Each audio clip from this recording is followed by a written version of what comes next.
একটু আমার সাথে একটা জোরে করতালিতে অংশগ্রহণ করার জন্য।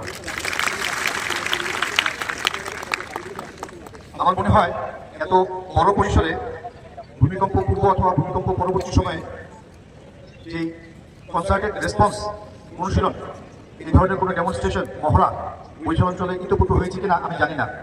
আমি এই জন্য ক্রেডিট দিব না, মানে আমি জাস্ট নাগরিক দায়িত্ব থেকে এটা আপনাদের কাছে উপস্থাপন করলাম।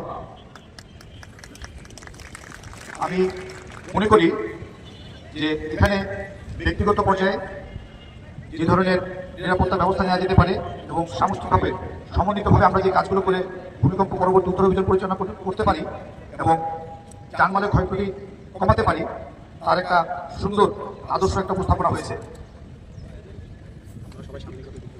বিগত 2 এবং 3 ডিসেম্বর আমরা প্রথমে একটা কর্মশালা করেছিলাম, যেখানে প্রায় 130 জনের অধিক বিভিন্ন সংস্থা থেকে আমাদের নির্ধারিত পর্যায়ে ব্যক্তিবর্গ অংশগ্রহণ করেছেন এবং আমরা টেবিলে একসাথে বসে মাল্টি এজেন্সি যে রেসপন্স হতে পারে ভূমিকম্প পরবর্তী সময় সেটা দেখেছি। সেখানে আমরা আমাদের নিজেদের সক্ষমতা যেমন জানতে পেরেছি, একইভাবে আমাদের নিজেদের দুর্বলতা কোথায় আছে সেটাও চিহ্নিত করতে পেরেছি। আজকে আমরা মহড়ায় দেখলাম যে সমন্বিতভাবে আমরা কিভাবে কাজ করতে পারি এবং আমার বিশ্বাস বাঙালি বীরের জাত, আমরা বাংলাদেশ উচ্চ ভূমিকম্পের মধ্যে একটা সম্ভাবনার মধ্যে রয়েছে। যে কোনো সময় আমাদেরকে উচ্চ মাত্রা ভূমিকম্প সম্মুখীন হতে পারে। এই বাস্তবতায় আমরা প্রস্তুত আছি ইনশাআল্লাহ। আজকের এই মহড়া আমাদের সেই চোখটা খুলে দিল।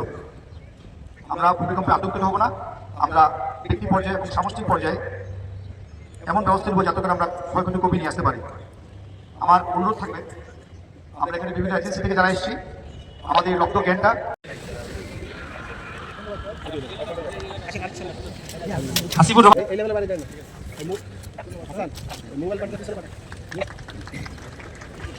মোসাম্মদ রাইসা, সরকারি সৈয়দ হাতেমানি কলেজ। স্যার একটু তাকাবেন স্যার।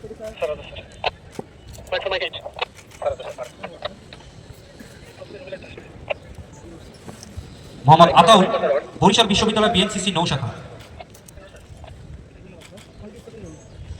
আসমা হারুন, বরিশাল বিশ্ববিদ্যালয় বিএনসিসি।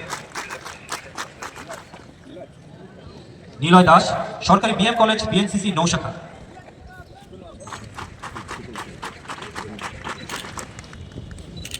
ইশরাত জাহান, অমৃত লালদে কলেজ বরিশাল।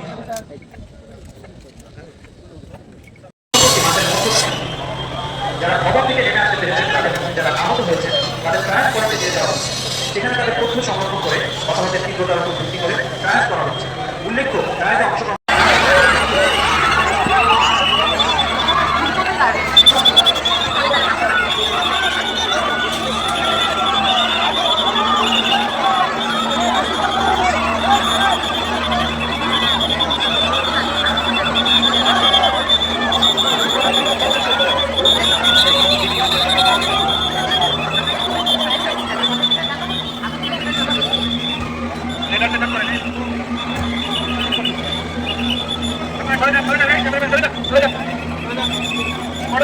সবাইকে মাঝে নিয়ে যান।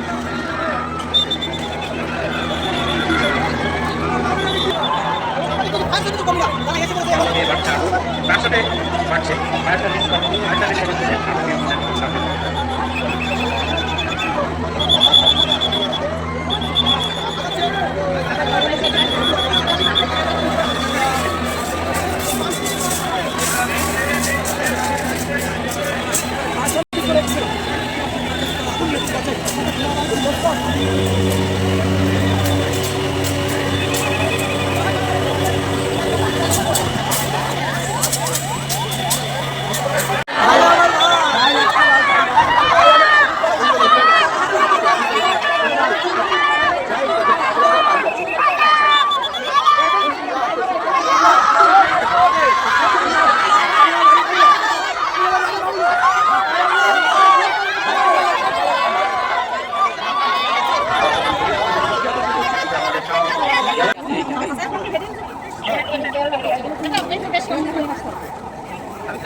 এরই মাধ্যমে শেষ হয়ে গেল আজকের মহড়ার প্রথম পর্ব, যেখানে আমরা দেখি এটিকে বলা হয় প্যানকেক প্যাটার্নের ধস। আরে মুরব্বি কি হয়েছে মুরব্বি উঠান ভার্টিক্যাল এন্ট্রেন্স অর্থাৎ ছাদ থেকে একটি বড় গর্ত তৈরি করে সেটি দিয়ে আক্রান্তদেরকে উদ্ধার করতে হবে।